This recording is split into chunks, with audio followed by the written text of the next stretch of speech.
நான் செவனே தானா போய்க்கிருந்தேன். யாரு வம்பு தும்புக்காச்சும் போனனா? கௌரவம் கௌரவம்னு என் கௌரவத்தையே ஆரம்பிச்சிட்டீங்களா? டேய், நீ எந்த ஜில்லாவில் இருந்தாலும் சரி, ஓ உசுறு ஏன் கையில் தாண்டியை. ஹலோ மக்களே, வெல்கம் டு விஜய் டாக்ஸ் 2.0. இப்போ வடிவேலுடைய நிலைமை தான் ஈயோட நிலைமை அப்படின்னு சொன்னால் நீங்கள் நம்புவீங்களா? எஸ் மக்களே, அப்படி தான் இருக்குது.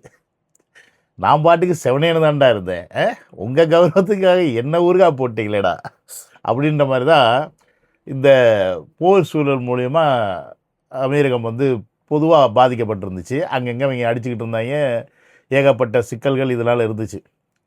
இதெல்லாம் அவன் பத்தலை போல இருக்கு. ஆட்டவன் மேலேருந்து பார்க்குறான்னு நினைக்கிறேன்.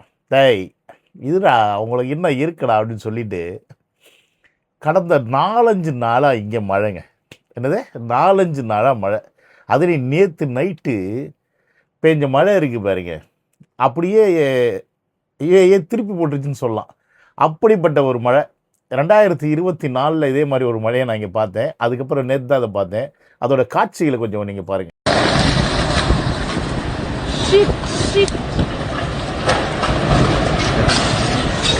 ஆடி குளிச்சு இல்ல போட்டோம்.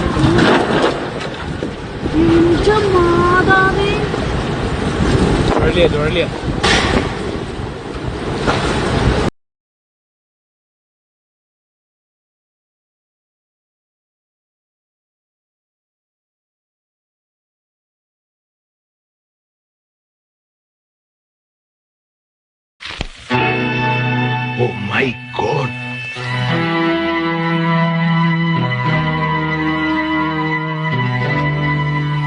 പുറത്തിറങ്ങാൻ പറ്റാത്ത സ്ഥിതിയായല്ലോ ഈശ്വര.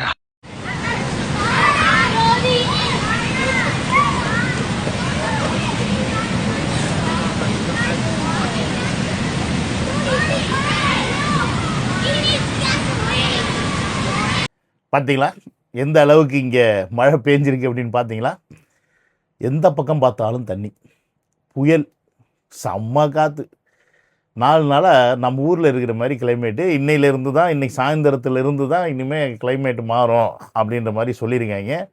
ஆனால் அடிச்சிச்சுன்னா இன்னி வெயில் பிரித்து மேய்ஞ்சிரும். பட் இந்த மழை எவ்வளோ தான் இருந்தாலும் ஏன் இந்த யூஏ வந்து நிறைய பேர் விரும்புகிறாங்க, ஏன் இந்த நாட்டை விட்டு போகிறதுக்கு ஆசைப்படலை அப்படின்னு பார்த்தீங்கன்னா அதுக்கு ஒரு காரணம் இருக்குது.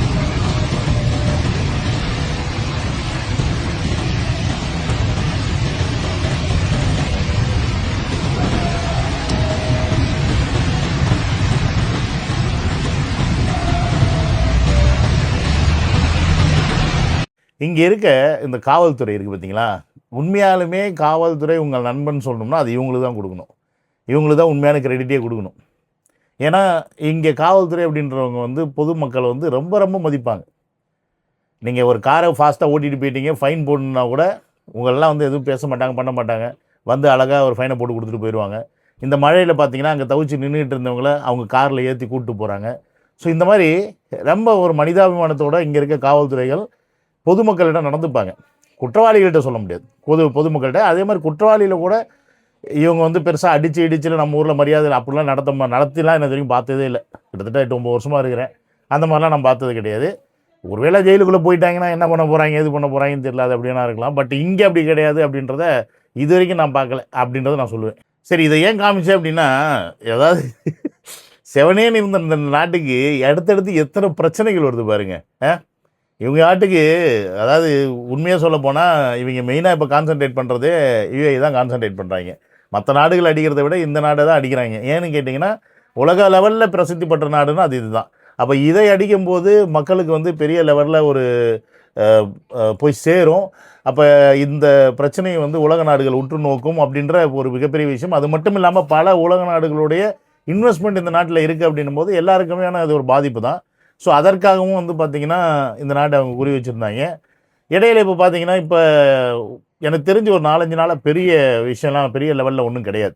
நேற்று மட்டும் நான் அந்த வீடியோ போடும்போது நீங்கள் பார்த்துருப்பீங்க, முந்தா நேற்று ஒரு அலர்ட் வந்துச்சு. அதுக்கப்புறமா பெருசாக ஒன்றும் வரல இப்போ வரைக்கும். பட் இது இப்படியே நீடிக்குமா அப்படின்னு கேட்டிங்கன்னா அதுவும் கஷ்டம்தான். ஏன்னு கேட்டிங்கன்னா ஒரு சைடு பார்த்திங்கன்னா இந்த போர் வந்து நிற்கணும் அப்படின்னு நிறைய பேர் ஆசைப்பட்றாங்க. ஆனால் இந்த போரை நீட்டிக்கணும் அப்படின்னு சொல்லிட்டு ஒரு 2 பேர் ஆசைப்படுறாங்க. இன்னொன்னு முடிக்க போறியா? டேய் டேய் டேய் டேய் மாமா, என்னடே அவன் இன்னும் திருந்தல மாமா. இவன் திருந்தலை மாமா, இன்னவன் திருந்தவே மாட்டான். திருந்தலை யாரு? நம்ம அமெரிக்க ட்ரம்ப் தலைவர் தான். அவரு திருந்த மாட்டாப்புல, அவர் திருந்தவே மாட்டார்.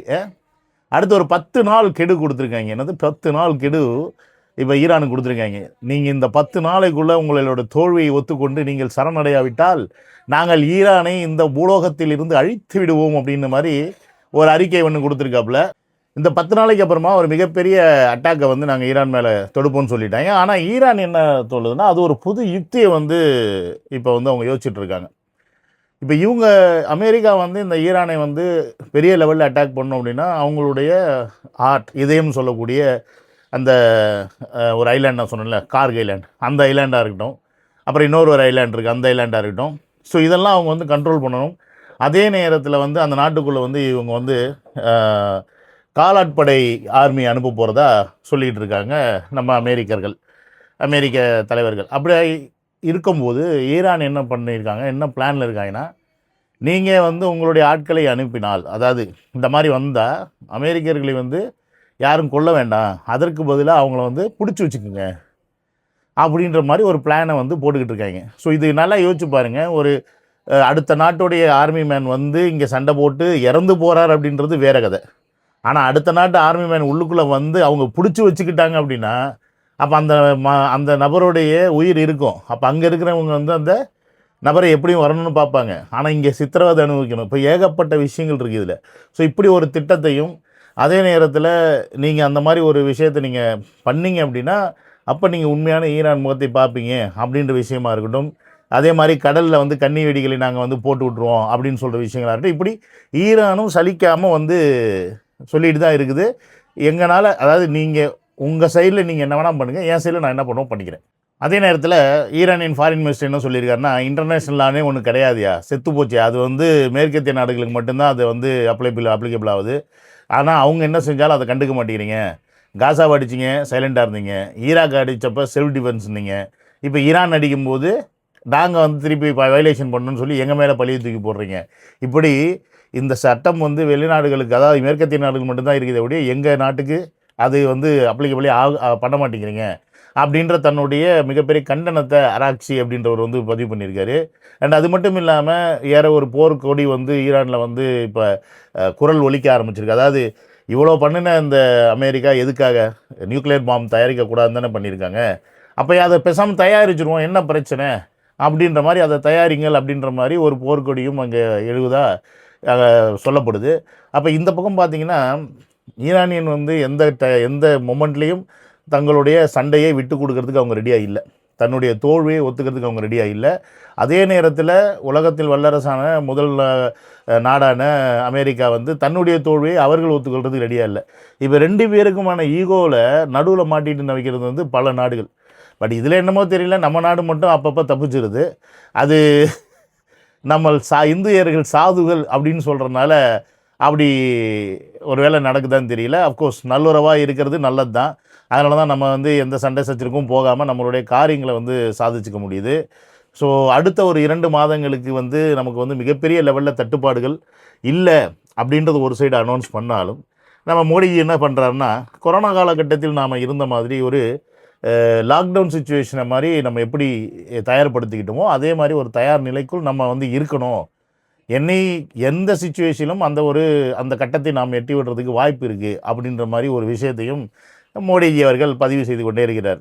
ஆனால் இந்த அளவுக்கு பல சுச்சுவேஷன் இருந்தாலும் நாங்கள் எங்கள் சட்டையை விட்டு கொடுக்க மாட்டோமையா, நாங்கள் ஆரம்பித்ததை முடிக்காமல் விட மாட்டோம் அப்படின்ற மாதிரி அவனும், இந்த பக்கம் நீ விடுற வரைக்கும் நானும் விட மாட்டேன் இவனும், இவங்க 2 பேரும் இருந்துக்கிட்டு யாருக்கு மிகப்பெரிய சிக்கல்களை கொடுக்குறாங்க அப்படின்னா, மிகப்பெரிய சிக்கலை நம்மளுக்கு தான் கொடுத்துட்டு இருக்காங்க அப்படின்றது நீங்கள் பார்த்துட்டு தான் இருக்கிறீங்க.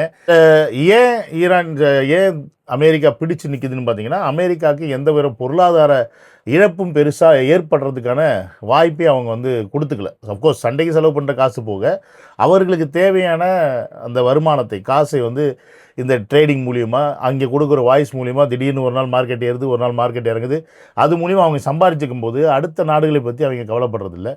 பட் இது நீடித்தால் இது வந்து மிகப்பெரிய ஒரு பிரச்சனையை வந்து மக்களுக்கு கொடுக்கும்ன்றதில் மாற்று கருத்தே இல்லை. ஸோ என்னை பொறுத்த வரைக்கும் போர் அப்படின்ற ஒரு விஷயம் வந்து எந்த ஒரு விஷயத்துக்குமே தீர்வாகாது. அதை யார் வந்து ஆரம்பிக்கிறாங்களோ நம்ம அவங்கள ஆதரிக்கக்கூடாது. அதுக்கப்புறம் ஆரம்பித்ததுக்கப்புறமா அடி வாங்குறவனை போட்டு நம்ம அடிக்கவும் கூடாது, அதுவும் தவறானது. ஏன்னா போராட்டம் அப்படின்னு சொல்கிறதே நான் வந்து வெறுப்பேன். நம்ம வாழ்க்கையே போராட்டமாக இருக்குது. ஒவ்வொரு நாளும் போராடி வாழ்ந்துகிட்டு இருக்கோம். இதில் என்னடா தனியாக வேற போய் போராடணும் அப்படின்ற கேள்வி தான் எனக்கு வரும். அப்படி தான் ஒருத்தன் தமிழ்நாட்டுக்குள்ளே சுற்றிட்டு திரியிறான் 15 வருஷமாக. ஸோ இந்த போராட்டத்தினால கடைசியில் ஏதாவது ஒன்று பிடுங்கினாங்களான்னு கேட்டால் சத்தியமாக பிடுங்கியிருக்க மாட்டாங்க. ஏன்னா ஒரு கட்டத்துக்கு மேலே வலிமையானவன் அடிக்க எளிமையானவன் தன்னுடைய பலம் குறைய ஒரு கட்டத்தில் சரண்டர் ஆயிடுவான். அப்போ சரண்டர் ஆனதுக்கப்புறமா அவன் வாழ போகிற வாழ்க்கை அப்படின்றது வந்து ஒரு அடிமை வாழ்க்கை தான் இருக்க போகுது. அப்படி இல்லைன்னா அவனுக்கு பிடிச்ச மாதிரி அந்த யார் வலிமையாக இருக்கானோ அவனுக்கு பிடிச்ச மாதிரி வாழ போகிற வாழ்க்கையாக இருக்க போகுது. இது ரெண்டுத்தில் ஏதோ ஒன்று தான் நடக்க போகுது. பட் இது ரெண்டுமே ஆகாத அளவுக்கு ஒரு நல்ல புரிந்துணர்வு ஒப்பந்தத்தோட நல்ல விஷயங்களை பகிர்ந்து நல்லபடியாக வாழ்க்கையை அமைச்சுக்கிறது அப்படின்றது நான் வரவேற்கிறேன். ஸோ இந்த உலக நாடுகள் இதெல்லாம் கண்டுக்காதான் தெரியல. பார்ப்போம் அடுத்தடுத்து என்ன மாதிரியான நிகழ்வுகள் அப்படின்னு சொல்லிட்டு நான் உங்களுக்கு அப்டேட் செய்கிறேன். See you on another video. Love you all. Take care. Bye-bye.